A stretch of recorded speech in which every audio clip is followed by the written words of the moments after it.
Hey, it's Matt here again to share another recipe with you.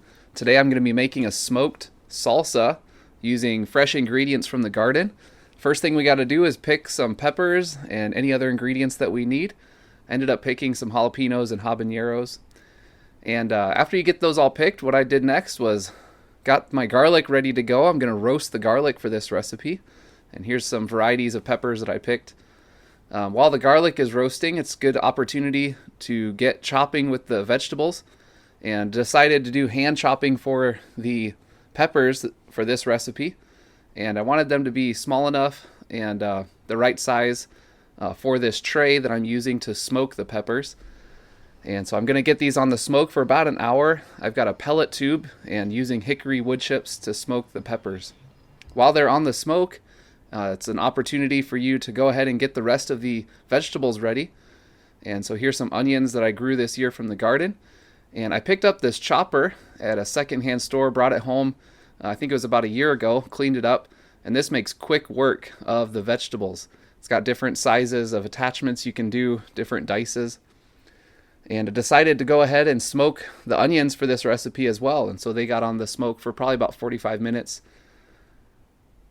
Then it's time for us to get the tomatoes ready, using this corer to take out the core, and then again just using a little bit bigger dice for the tomatoes and getting them ready for the salsa.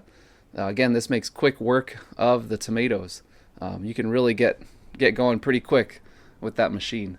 One thing I like to do is press the juice out of the tomatoes.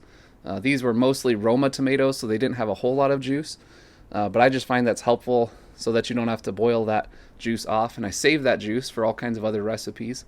And then once the garlic and the peppers are all done, you add those to the tomatoes and add your other ingredients. Here I've got a half cup of vinegar. I think I also added about a cup of lime juice to this recipe, and you want to put in all your salt and other seasonings that you like in your salsa.